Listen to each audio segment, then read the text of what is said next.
સુરતમાં ખાડી પૂરને કારણે વિદ્યાર્થીઓના ભણતર પર અસર વર્તાઈ રહી છે। આ ખાડીની આસપાસમાં આવેલી શાળાના વિદ્યાર્થીઓને ભારે હાલાકીનો સામનો કરવો પડી રહ્યો છે। વરસાદ બાદ પાણી ભરાઈ ગયા છે અને શાળાએ જવામાં વિદ્યાર્થીઓને મુશ્કેલીનો સામનો કરવો પડી રહ્યો છે। જળભરાવને કારણે 7 થી 8 દિવસ સુધી શાળાઓ બંધ રહે છે।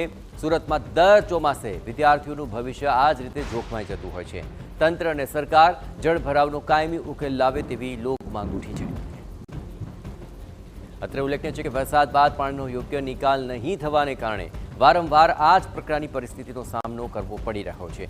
કેટલાક દિવસ સુધી પાણી ભરાયેલા રહે છે, શાળાઓ બંધ રાખવી પડે છે, જેથી વિદ્યાર્થીઓને ઘરે બેસવાનો વારો આવે છે। ત્યારે આ બાબતે મહાનગરપાલિકા ખાસ ધ્યાન દોરે અને કાયમી ઉકેલ લાવે તેવી માંગ કરવામાં આવી છે।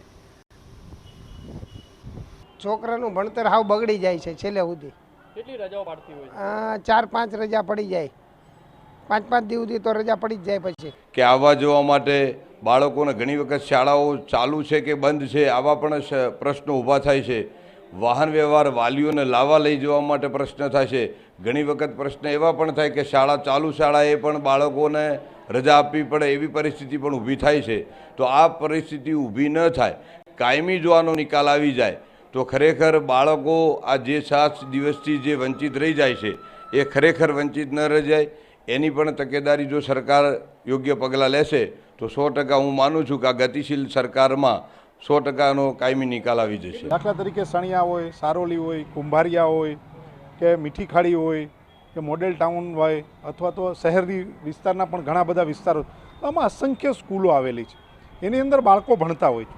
4-4, 5-5 દિવસ પહેલાં તો એમાં પાણી રહી એટલે ત્યારે બાળકોનું ભણવાનું બંધ હોય।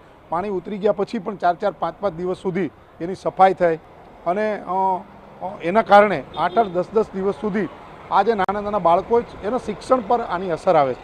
ખરેખર આ અસર આવવી ન જોઈએ અને દર વર્ષનું છે